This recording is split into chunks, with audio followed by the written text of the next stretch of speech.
Senhor Jesus, Divino Mestre, nós agradecemos por mais essa oportunidade que se abre para nós de aqui estarmos reunidos, aproveitando os recursos tecnológicos que o Senhor disponibiliza para nós, para a realização de mais um estudo à distância, que aqui buscamos estabelecer uma estreita conexão com os espíritos superiores que em teu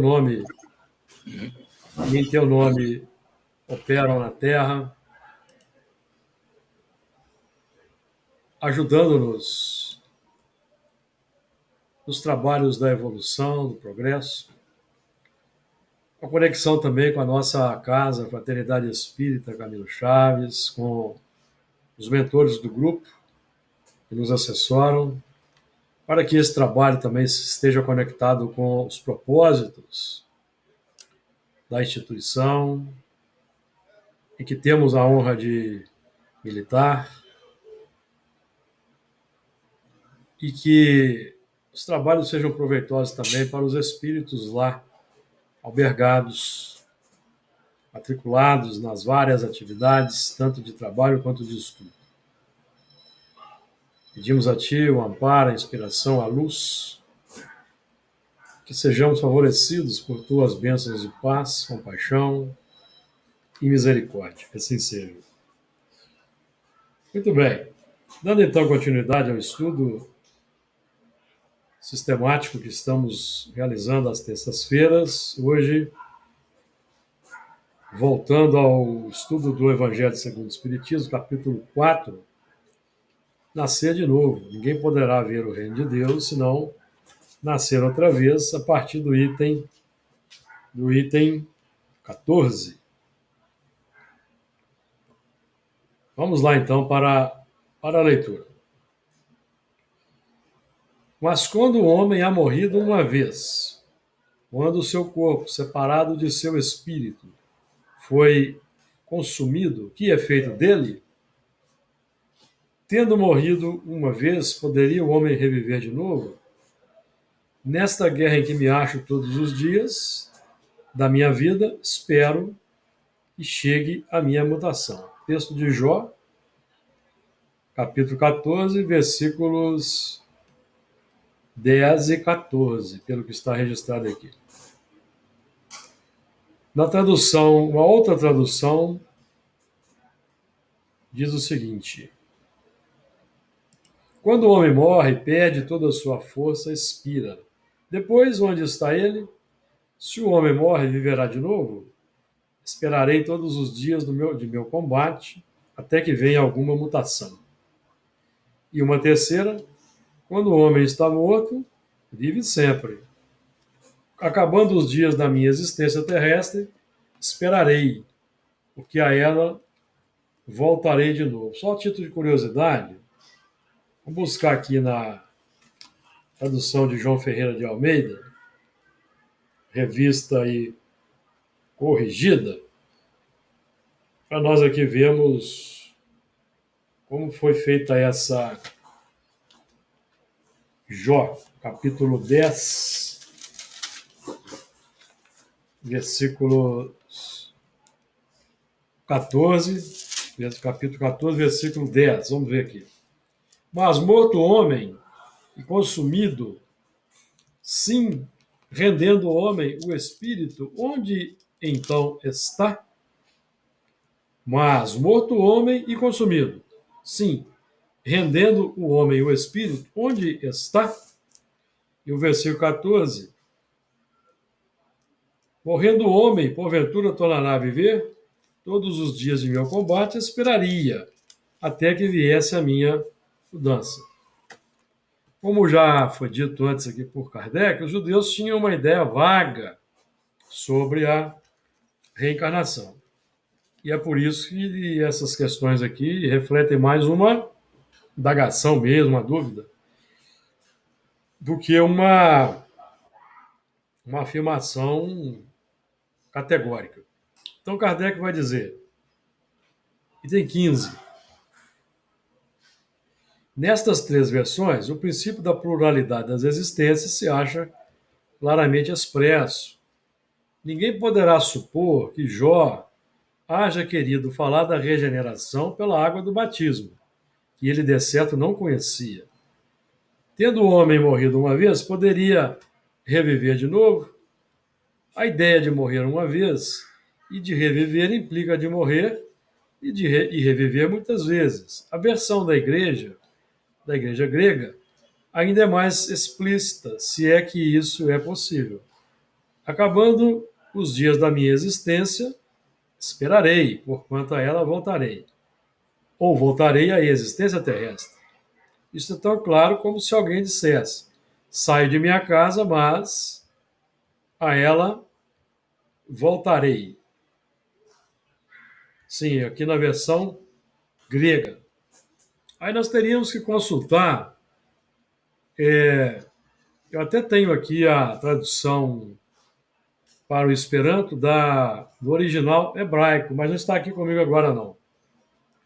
Que o autor, Lázaro Luiz Amerhof, que era judeu, e ele traduziu o Velho Testamento direto do hebraico para o Esperanto.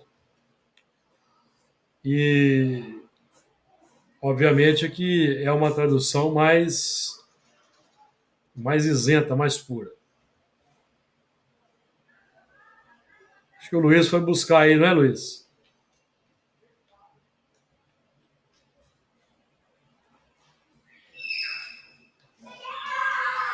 Deixa eu conferir aqui. Eu tenho uma Bíblia judaica e eu não conferi de manhã, só para ver como é que é.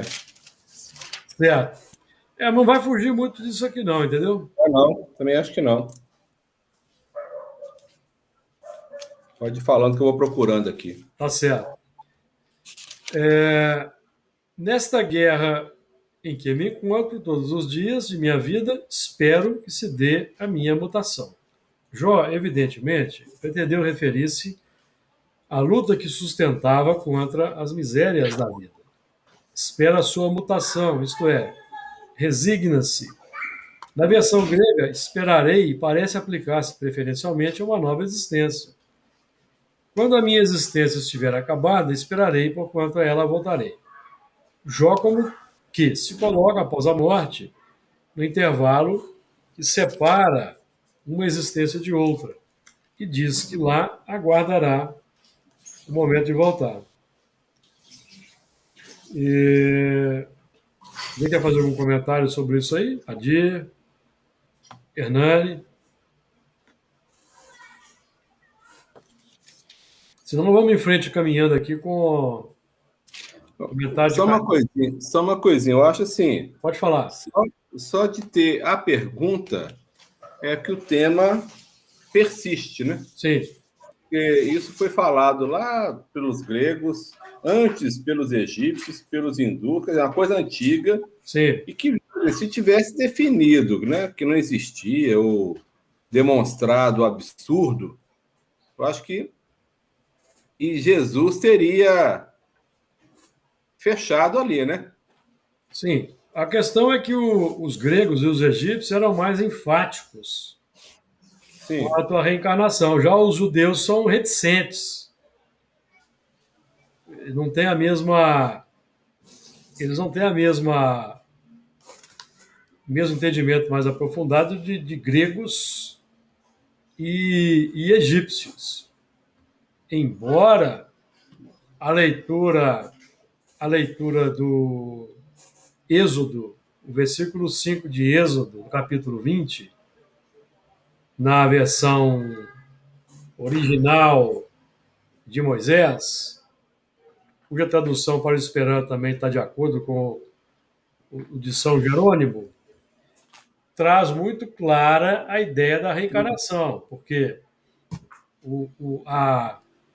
Deus vai visitar a iniquidade dos pais dos filhos na terceira e quarta gerações. Então aí está bem explícita a ideia de reencarnação. Porque a primeira geração é o filho, segunda geração é o neto, terceira geração é o bisneto e a quarta geração é o tataraneto. Nenhum de nós vive para para ver o tataraneto. Alguns conseguem ver o bisneto, mas o tataraneto jamais.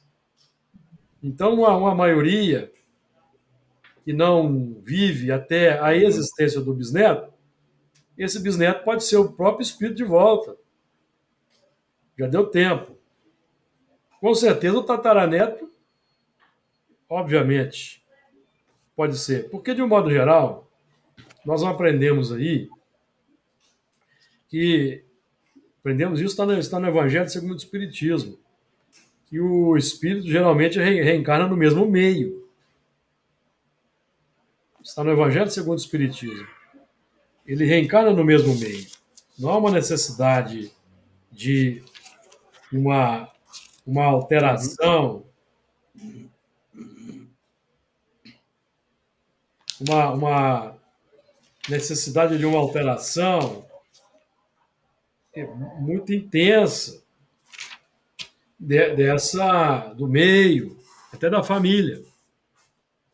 Esse é um ponto interessante, um ponto importante aí.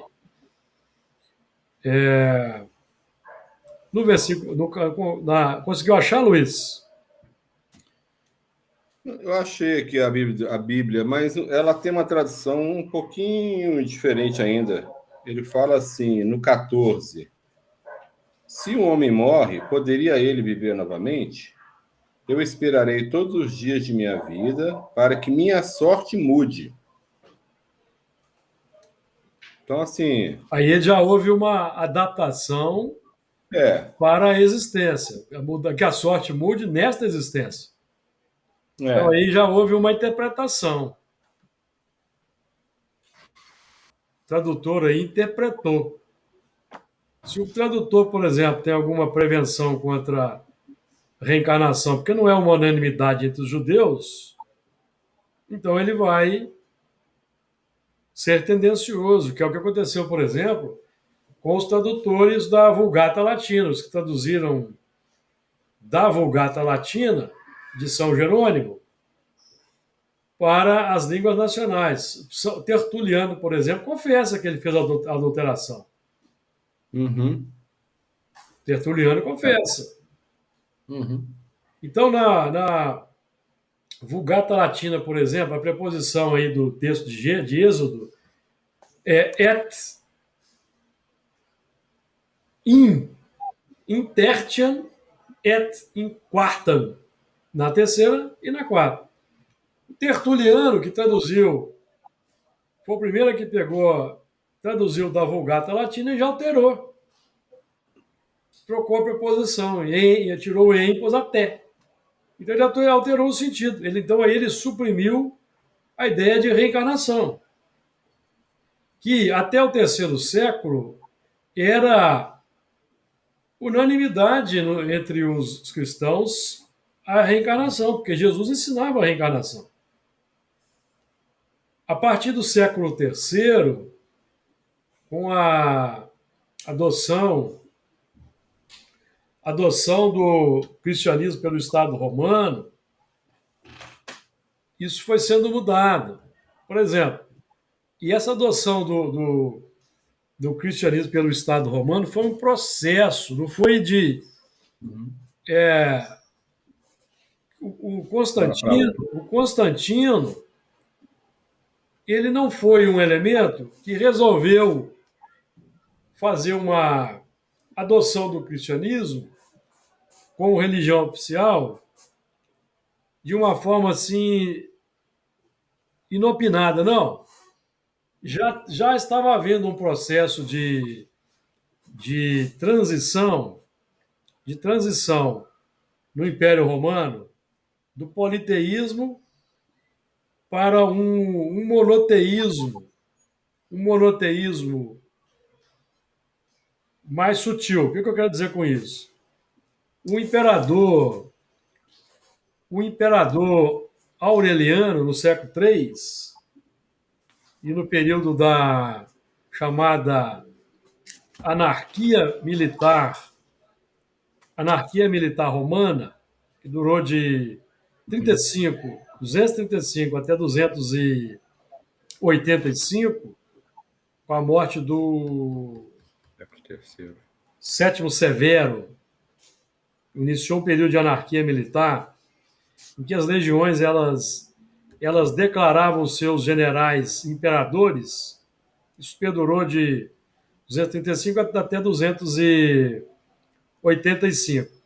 E esse imperador Aureliano, ele instituiu o culto ao deus Sol Invictus, que era uma divindade cultuada preferencialmente pelos soldados, pelas legiões romanas, e ele estabeleceu esse culto acima dos cultos dos deuses romanos.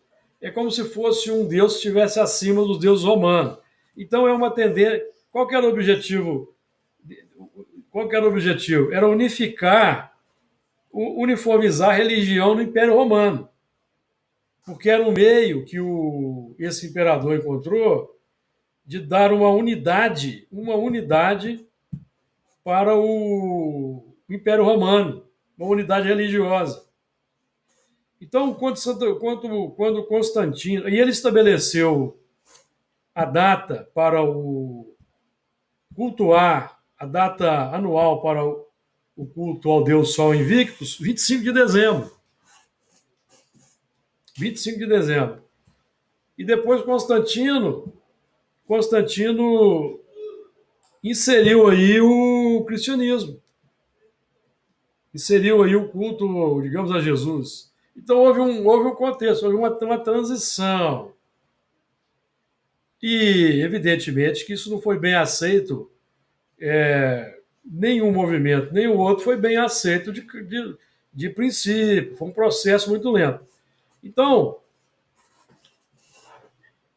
o que eu quero ressaltar com isso é que sempre existe movimentos precursores para as coisas. Então, aí ao longo do tempo, os espíritos, aí nós começamos a observar ao longo do tempo a romanização da igreja.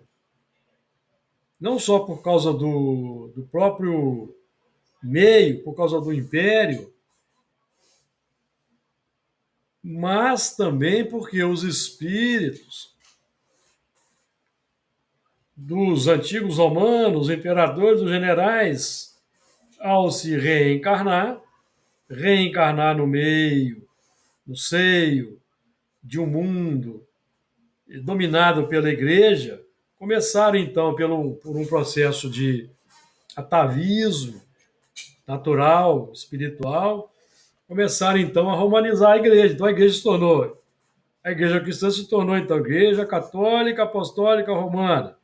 Então, por exemplo, os imperadores romanos, todos os imperadores romanos a partir de Augusto, eles acumulavam também a função de pontifex máximos. O que é isso? O pontífice máximo da igreja, da religião romana. Todos os imperadores, a partir de Augusto. Júlio César, quando ele se tornou ditador, por um breve período lá de um ano, 45 a 44, ele também acumulou essa função, pontifex máximos. E, na sequência, na esteira disso, Augusto, que se tornou o primeiro imperador, também. Então, todos os imperadores romanos eram o sumo pontífice da religião romana. Então, quando esses espíritos foram reencarnando ali, e foram por um atavismo, transformando a igreja romana, inserindo a igreja cristã numa estrutura romana muito forte no psiquismo e na sociedade. Então, aí foi se repetindo o processo. Então, daí surgiu, em 607, o imperador Focas criou o cargo de Papa, que é o sumo pontífice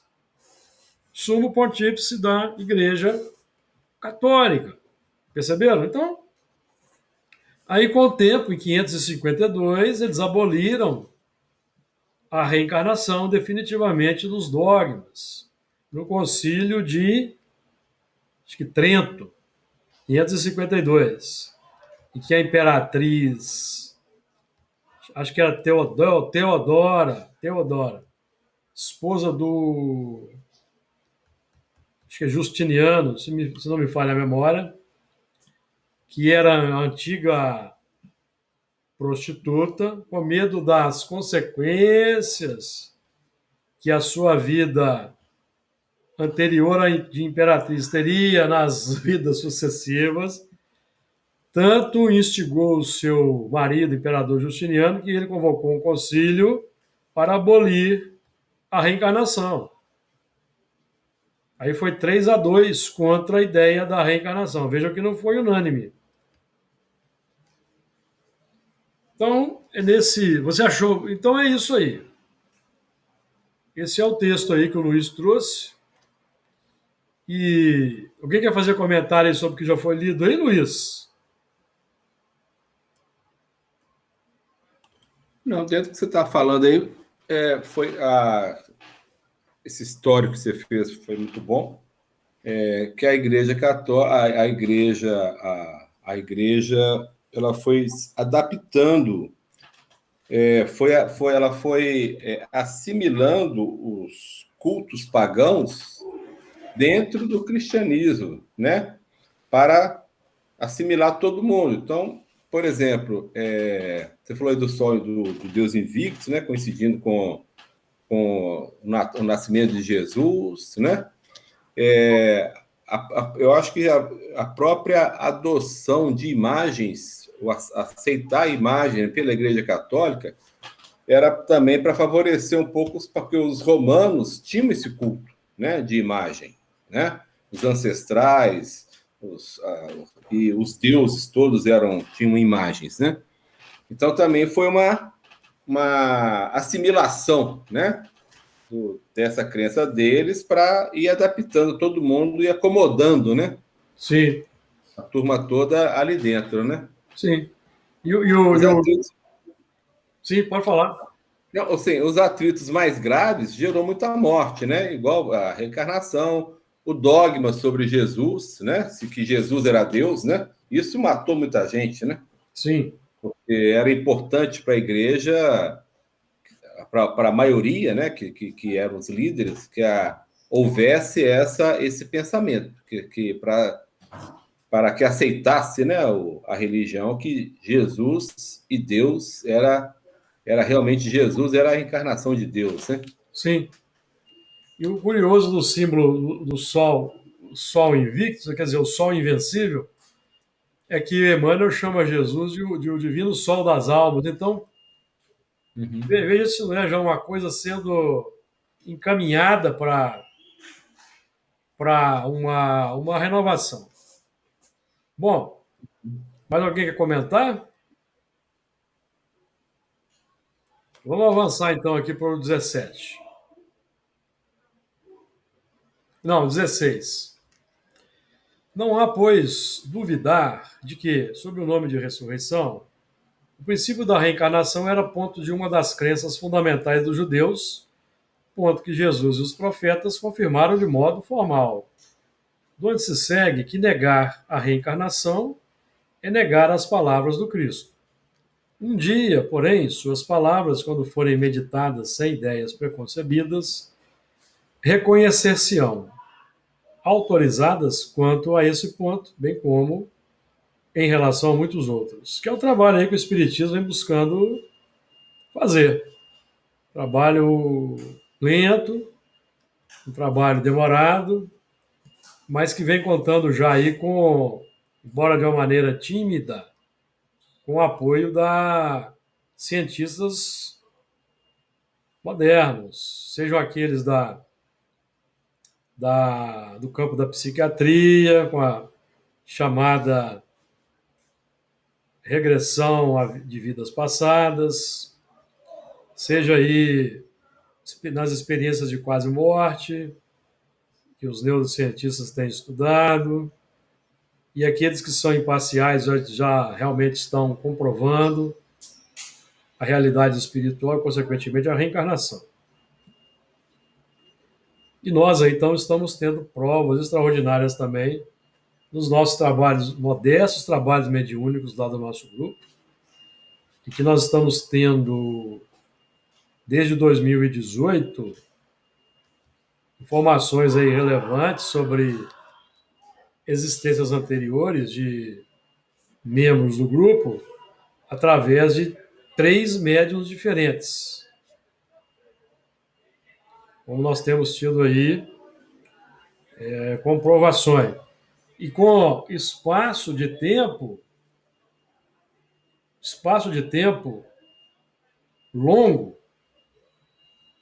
o que demonstra que é um movimento espontâneo que não se contradiz. Que não se contradiz, porque eu já tenho conversado com alguns de vocês aí no campo particular, que se fosse um movimento mistificador, enganador de espíritos pseudo-sábios, enganadores, isso não permaneceria de pé por tanto tempo como tem se mantido, porque é todo um movimento que engloba não só 3 médiuns, como também a anuência da espiritualidade,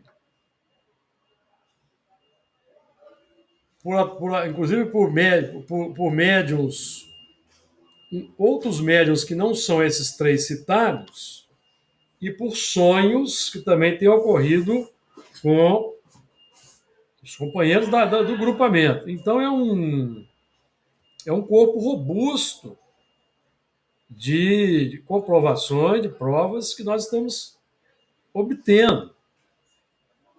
Porque se não fosse verdadeiro, se não essas manifestações não fossem verdadeiras, nós já teríamos sido alertados com toda certeza, sem sombra de dúvidas, pelos mentores do grupo, porque o nosso trabalho ali é um trabalho sério, ou não é?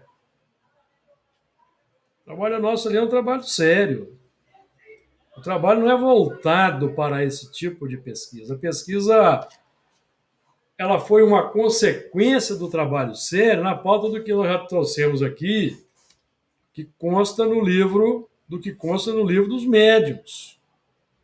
Então, o trabalho sério obteve o respaldo da espiritualidade e começou a trazer para nós essas informações para nós ajudarmos os espíritos que nós deixamos para trás, presos àquelas problemáticas, movimento que é respaldado pelo trabalho de Kardec registrado no Livro dos Médiuns. Então, ou seja, nós estamos obtendo as comprovações aí, a prova da reencarnação, estamos também comprovando, no nosso trabalho modesto, uma informação que consta no Livro dos Médiuns. Ou seja, é um trabalho de duplo sentido.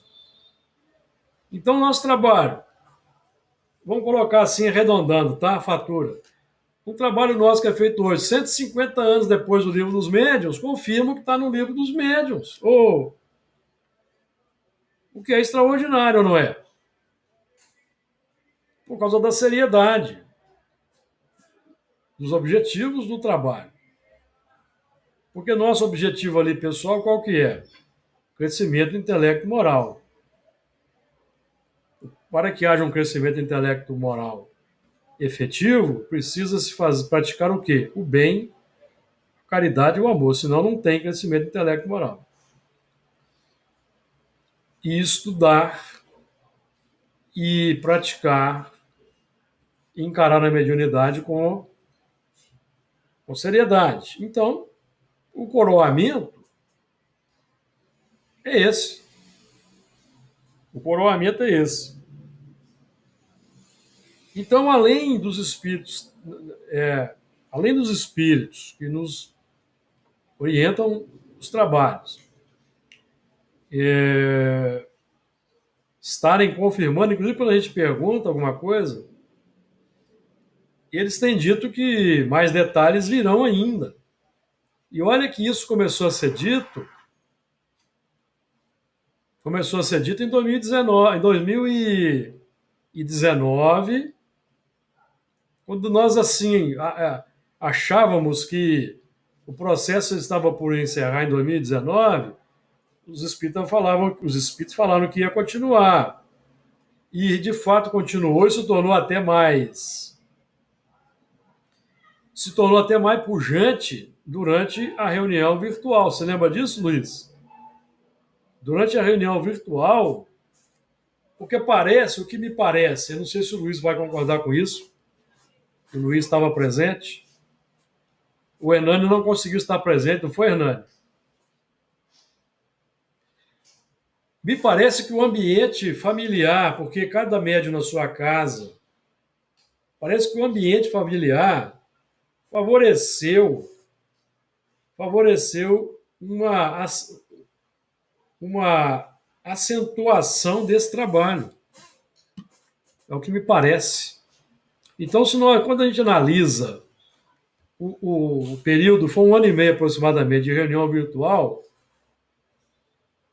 assim, tenho certeza que mais de 70% das comunicações diziam respeito aos companheiros participando do trabalho.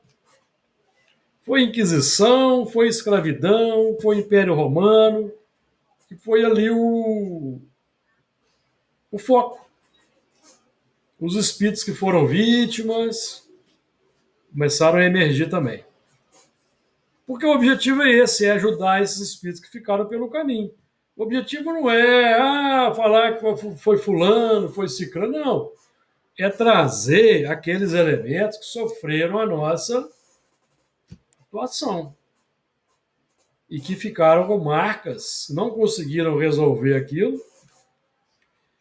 não podiam, inclusive, não podiam ser favorecidos por lembranças de existências anteriores, porque seria muito traumático. Então, eles foram ajudados, auxiliados no nosso trabalho mediúnico ali. Então, é uma questão aí muito interessante para que se temos aí para trabalhar. Concorda aí, Luiz, com essa Ô, questão? Júlio. Ô, Júlio. Quem está falando? Pode falar, Hernani. Pode falar, Hernani. Interessante que esse trabalho mediúnico é o resgate de nós mesmos. É o resgate de nós mesmos. Resgate de nós mesmos. A caridade para com nós mesmos. Só eu ali tive a oportunidade de pedir perdão para mais de 10 já, ué. E, consequentemente, o grupo que está junto deles. Ou não... Foi o que aconteceu. É porque esses 10 aí eles representam aí uma parcela de um montante maior. Uhum. Um montante maior. Muito bem. Pode falar, Luiz, agora? Não, em relação a o período, né, da pandemia, quando o movimento da maioria das casas era de não acontecer as reuniões mediúnicas, né? Sim. A gente de uma certa, vamos dizer assim, talvez uma certa coragem, ou então necessidade, né? Na verdade, não é coragem no sentido de desrespeitar, né? É uma coragem motivada pelo desejo de continuar um trabalho que estava engatilhado, estava muito incrementado na época quando estourou a pandemia, que se talvez, bem provável, se tivéssemos ficado parado 1 ano, ia desacelerar, como nós vimos com vários estudos da casa, estudos simples da casa. Alguns nem retomaram até hoje, entendeu? Então seria uma perda bem, bem, bem grande. Eu acho que foi uma atitude que você tomou particularmente, que a gente percebe o ganho dessa atitude para todos, para o trabalho, para o grupo, para a espiritualidade, né? Para os amigos. A gente sabe que as reuniões, o atendimento ao desencarnado, elas continuam. Se acabasse todas as reuniões mediúnicas no mundo, né? Nós, quando desencarnados, os que estão desencarnados, vão continuar sendo atendidos, né? Mas essa reunião foi importante nesse sentido. E eu creio que o fato dela ter sido virtual e o próprio clima da pandemia, sei lá, acho que ajudou a cada um ali a ficar concentrado, mais concentrado na reunião, sabe? Mesmo que a gente fazia um tempo de que ficava em silêncio, que a gente fazia uma prece, não era assim? Sim. Naqueles momentos, assim, não dava. Agora eu vou falar por mim, né? Eu não cochilava, sabe? Você ficava ali concentrado na coisa. Então, eu acho que foi bastante positiva essa decisão. E a proposta era fazer uma reunião vibracional. Vibracional. Foi assim que começou. O meu amigo Beto, o Caso Alberto, já estava conversando sobre ele com o Adi, para contextualizar o assunto. O Beto começou a fazer a virtual. Porque nós paramos em março, se não me engano foi em março. Aí no início de abril, o Beto falou que estava fazendo de forma virtual uma reunião vibracional. Aí eu peguei e propus aí para a turma.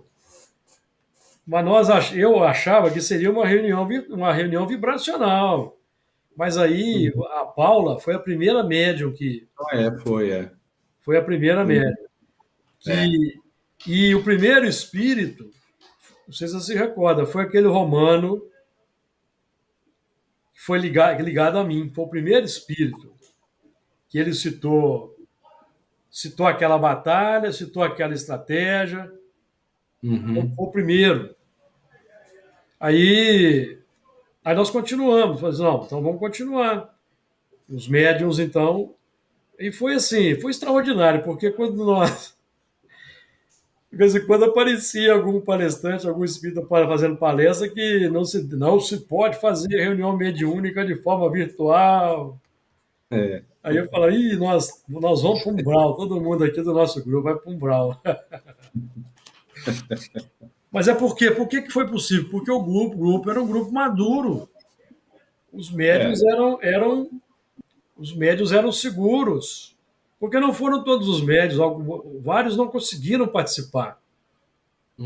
Vários não conseguiram participar. Então foram alguns médiums, foram poucos médiums. Então foi um período extraordinário. Eu tenho saudade daquele período, porque a gente passava os dias esperando aquele momento. Até por causa do confinamento, que nós ficávamos em casa. Então, aí nós começamos a criar, né? Era a reunião de segunda, e o estudo da quarta-feira era de Gênesis. O estudo do Apocalipse antes da reunião de segunda. Isso, e Gênesis na quarta-feira. A reunião do Apocalipse era de 18 às 19, não era isso? Isso. E Gênesis a quarta-feira. Então a gente tinha. De vez em quando a gente fazia uma reunião virtual para alguma casa ou outra que pedia. Então a gente tinha 2 motivos para manter ali o entusiasmo, manter ali o interesse e não entrar no tédio. Foi extraordinário, foi fantástico. Bom, vamos lá então aqui. Item 17. A essa autoridade, do ponto de vista religioso, se adita, do ponto de vista filosófico, a das provas que resultam da observação dos fatos. Quando se trata de remontar dos efeitos às causas, a reencarnação surge como de necessidade absoluta, como condição inerente à humanidade. Numa palavra, como lei da natureza. Pelos seus resultados, ela se evidencia de modo, por assim dizer, material, da mesma forma que o motor oculto se revela pelo movimento. Só ela pode dizer ao homem de onde ele vem, para onde vai, por que está na Terra, e justificar as anomalias e todas as aparentes injustiças que a vida apresenta. Tem uma nota aqui que eu não vou ler, não. Sem o princípio da pré-existência da alma e da pluralidade das existências, são ininteligíveis, em sua maioria, as máximas do Evangelho, razão por que, a um dado lugar, há tão contraditórias interpretações. Está nesse princípio a chave que lhes restituirá o sentido verdadeiro. Comentários? Comenta aí, Luiz. Eu acho que nesse aspecto aqui que ele tá falando, a doutrina espírita ela vai trazer não só um esclarecimento melhor da reencarnação, né? E também o principal, né? Quando no Livro dos Espíritos traz o porquê, né, dela, qual o objetivo dela, né? Sim, Por que que nós temos múltiplas existências, né? sim, Para que isso precisa? Né? Para o nosso aperfeiçoamento, para o nosso melhoramento, né? Que não sim, dá para ser de uma vez só, é muita coisa para a gente aprender, né? É muita coisa para se corrigir, né? sim, Então, assim, aí vai ficando, aí fica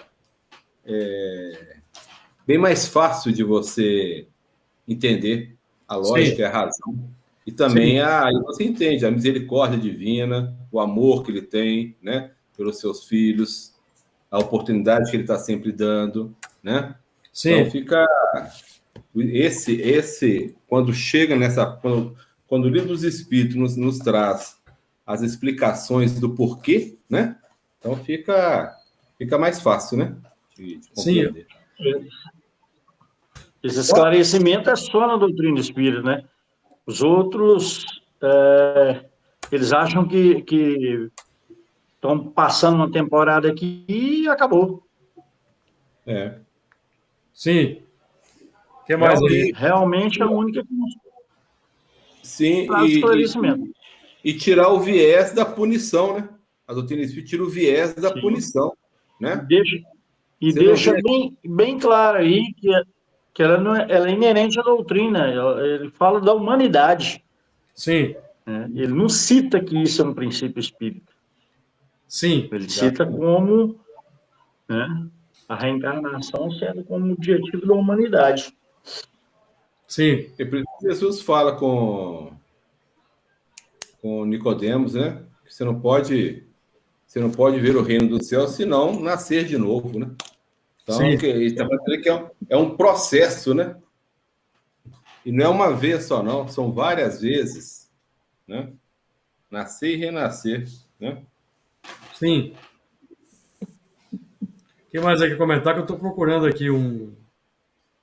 Eu estou procurando aqui o trecho onde está escrito que frequentemente o espírito ele reencarna na mesmo meio. Deixa eu procurar pela palavra frequentemente aqui, que eu acho que eu vou. Ó, em cima, ó. Frequentemente o espírito renasce no mesmo meio em que já viveu, estabelecendo de novo relações com as mesmas pessoas a fim de reparar o mal que lhes haja feito. Isso aqui está no item Esquecimento do Passado, item 11, é o capítulo Bem-aventurados os aflitos. Não é?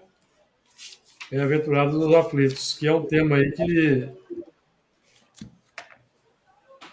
vale a Isso pena, aí, vale a pena até anotar, né? Anotar aí no Evangelho, para a gente não perder, não é isso? sim. É o capítulo Bem-aventurados os aflitos. Qual que é o capítulo? Deixa eu ver aqui no índice. Bem-aventurados os aflitos. Capítulo É o 5. 5, É o 5. Capítulo é seguinte. o próximo. Por isso que a gente vê nos livros do André Luiz, né, na psicografia, as famílias sendo modificadas, né? Um que deu problema volta como filho, né? Outro Sim, volta como pai, mas mais ou menos todo mundo ali no meio, no mesmo círculo, né? Geralmente no mesmo Sim, país, né? Na sim. mesma região, Eu geralmente. não tenho uma necessidade, pelo que a gente depreende, premente de você ficar trocando de país, a não ser quando vá aprender coisas novas, ou até como uma certa. Por exemplo, você desenvolve um preconceito, desenvolve. Eu vou pegar o país que está na moda aí, na crista da onda aí.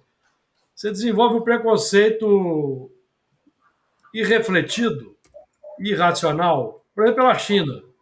Pode ser que você vai reencarnar lá para você aprender a amar aquele povo, a respeitar, porque os países que existem, eles existem com a permissão de Jesus ou não. Sim. E os espíritos que reencarnam nesses países desempenham funções e tarefas que Jesus permite que eles desempenhem. E Emmanuel, no livro Roteiro, vai nos lembrar que os países são departamentos. Inclusive, no livro Roteiro, ele vai dizer assim, mais ou menos assim: o espírito aprende a educação na Inglaterra, a técnica na Alemanha, a disciplina na China, e vai por aí. Em tese, reencarna-se no Brasil para quê? Para aprender o Evangelho. Em tese. Mas será que nós, coletivamente, estamos aprendendo o Evangelho de fato? Porque nós temos visto aí muitos irmãos na campo do fundamentalismo religioso alimentando ódio contra aqueles que são diferentes, que pensam diferente e acreditam de forma diferente. Então nós estamos sendo eficientes aqui no Brasil na disseminação do Evangelho. Estamos de fato criando uma pátria do Evangelho que teria que ser um país com uma estruturação nos moldes do que Jesus exemplificou, ou nós estamos criando um país fundamentalista, um viés fundamentalista? Esse é o ponto.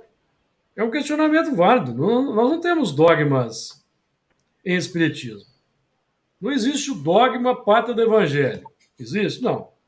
Não. Na codificação não se fala nada de uma pátria do Evangelho.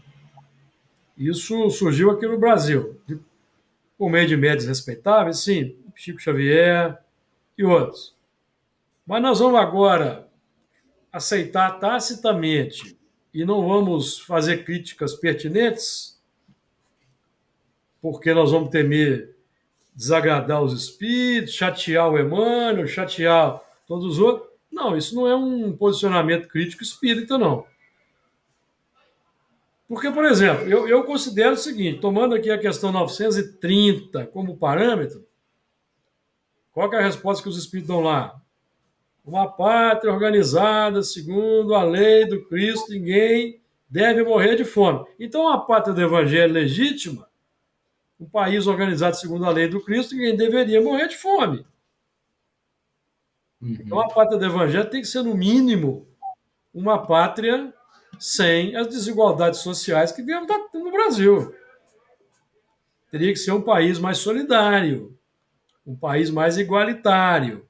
Aí surge o problema, porque quando se fala num país mais igualitário, no próprio meio espírita, já surgem as vozes que vão nos atacar porque estão falando de comunismo. Aí eu chamo a atenção dos amigos para um texto de Emmanuel, do livro Coletâneas do Além, que qualquer um acha aí em PDF, capítulo Pergunta e Resposta, em que Emmanuel fala do comunismo cristão. Eu estou fazendo essa citação aqui para os amigos que iam nos honrarem com a sua assistência, a sua visualização, estudarem o assunto e quebrarem esse preconceito. Então, nós estamos aqui estudando tudo isso aqui para nos tornarmos doutores em espiritismo, fazermos citações aí literais. Não, estamos aqui nos estudando para nos transformar como pessoas, melhorarmos a nós mesmos e, consequentemente, melhorar o mundo. Porque quem vai melhorar o mundo são os bons espíritos. E os que não são bons espíritos, estão atrapalhando o mundo, vão ser convidados a povoar uma outra morada. Comentários aí? Quem mais quer falar?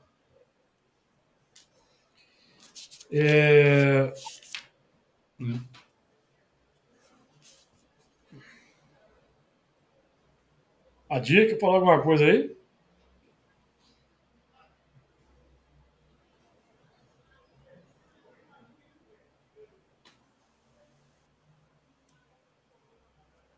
Estava vendo se eu achava aqui O quê?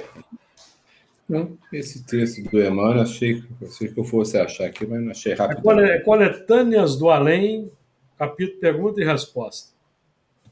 Beleza. Eu até tenho um texto aqui que eu salvei esse texto. De vez em quando, alguém de minha relação aí, que é muito fanática nessa ideia de que efervesceu aí no Brasil durante um certo tempo, e é espírita, com quem eu tenho liberdade, eu pego, olha, estuda esse texto aí, depois nós conversamos. Aqui achei. Quer que ler? Ué, pode ler, vamos ficar um registro aqui, que é um texto que merece meditação de fato, para nós quebrarmos preconceitos aí. Nós não embarcarmos no bonde do fundamentalismo, no bonde do preconceito. Porque em termos, tudo bem, o sistema da China é o sistema ideal, falando politicamente. Lá não é uma democracia. Existe lá um presidente praticamente vitalício. Mas vamos esquecer isso, vamos olhar para a sociedade chinesa, os avanços que a sociedade chinesa está conquistando. Então, em 40 anos, 750 milhões de pessoas saíram da miséria na China.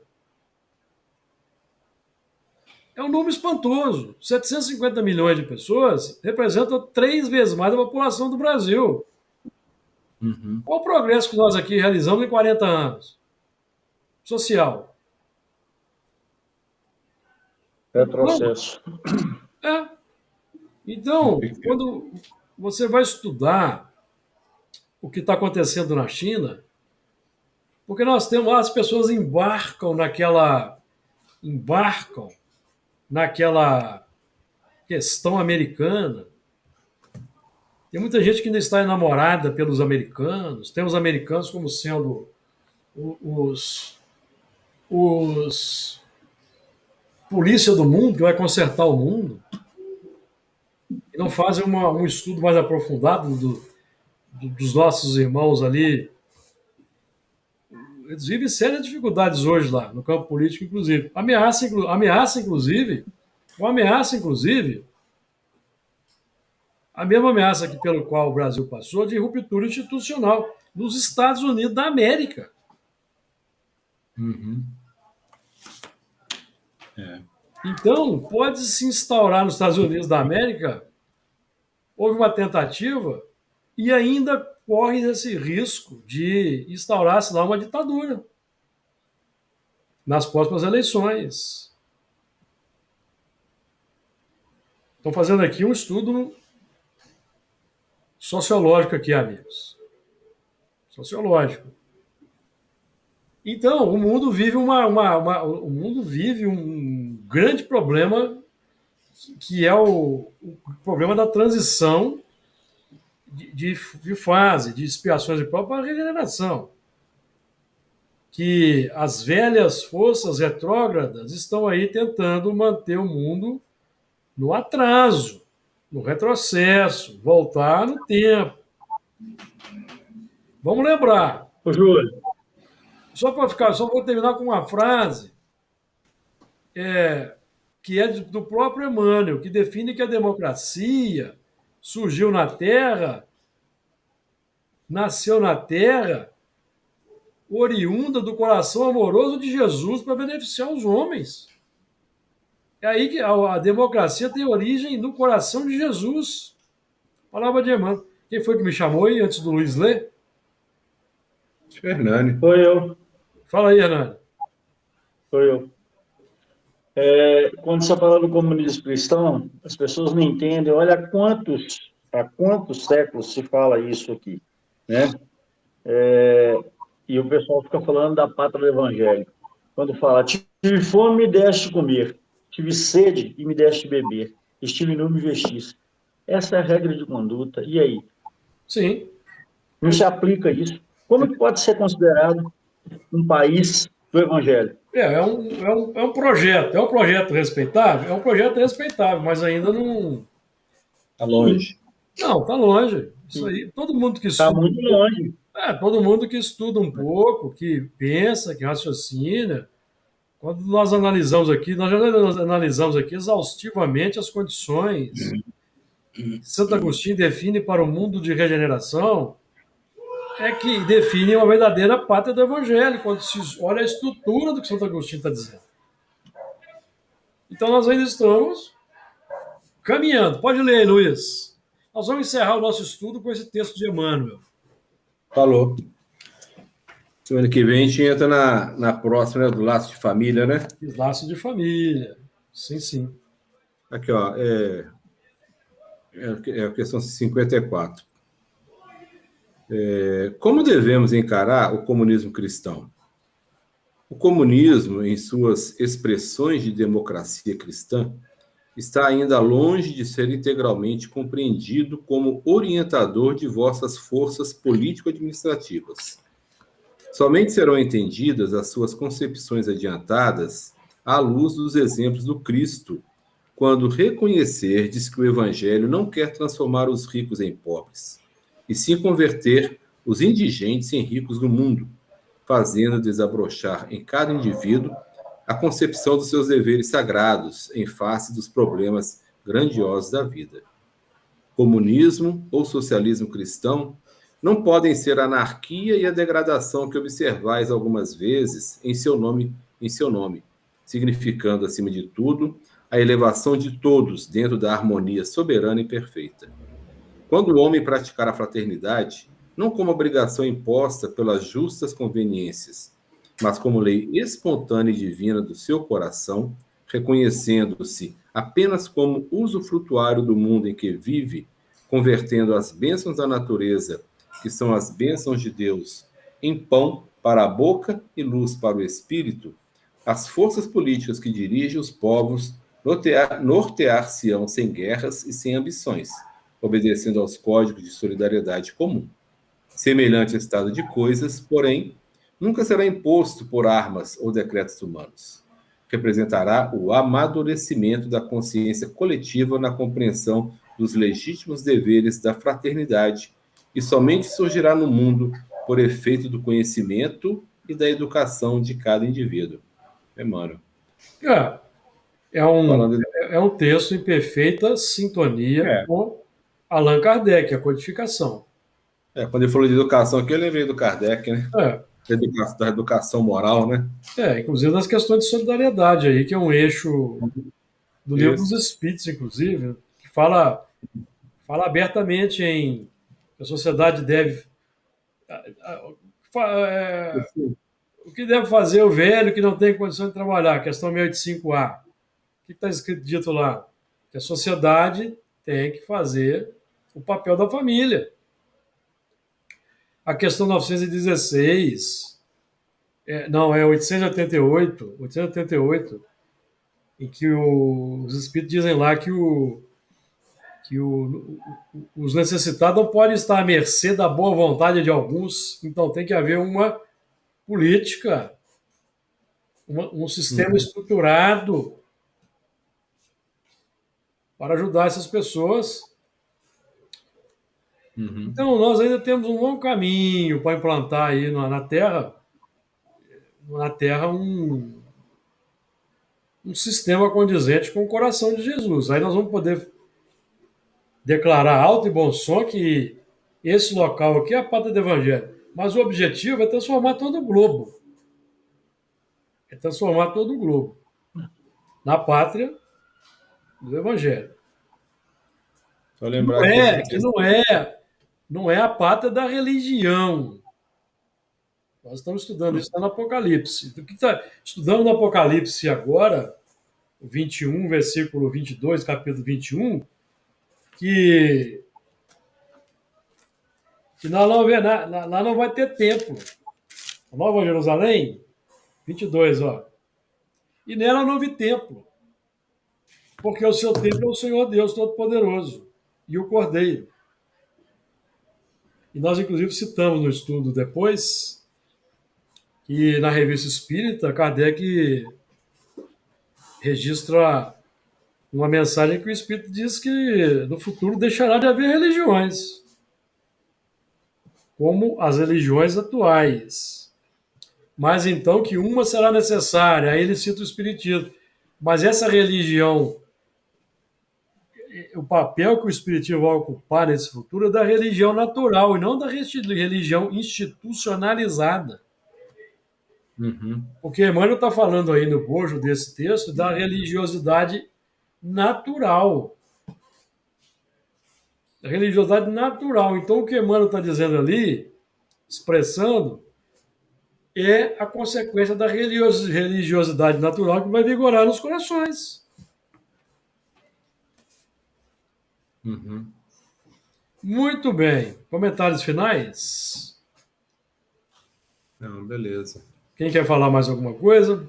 Eu só queria falar que esse texto que eu achei está na Bíblia do Caminho, que é um... Depois você podia mandar para mim. A Bíblia do Caminho é aquele texto de estudos espíritas, não é isso?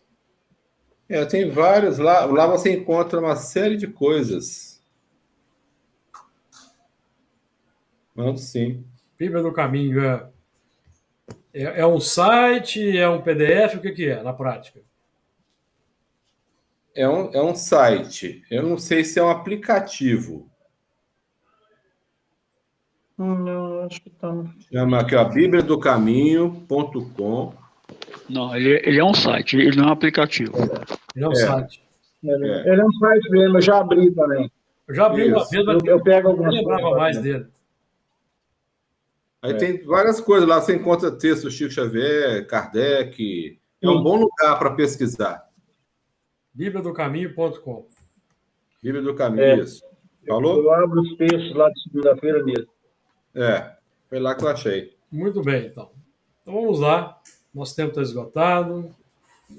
Vamos então na sequência aí do...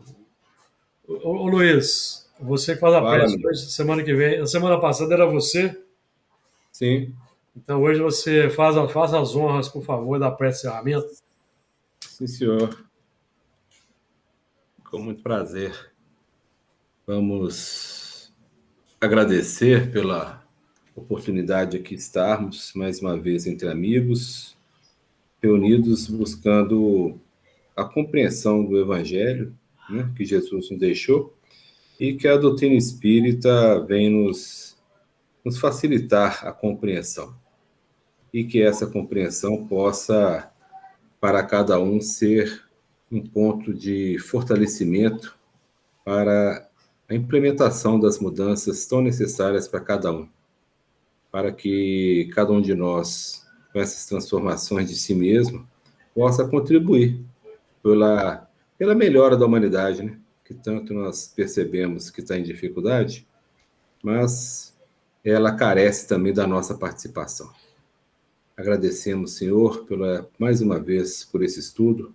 Rogamos que essas bênçãos que nos envolvem, que nos agasalham, que nos consolam e nos fortalecem, que ela se estenda também aos nossos companheiros que, por qualquer motivo, hoje não pôde comparecer. Que se estenda também para a humanidade, tanto encarnado quanto desencarnado, para todos aqueles que estão em conflitos, em dificuldades, momentos de decisão. E também para aqueles que ocupam um cargo de poder, de mando, que eles possam ser orientados para decisões sadias e humanas na sua vida. Agradecemos, então, pelo estudo, que nós possamos sair dessa reunião fortalecidos, estando sempre com seus ensinamentos em nossos corações. Que as suas bênçãos de paz nos envolvam hoje e sempre. Sim,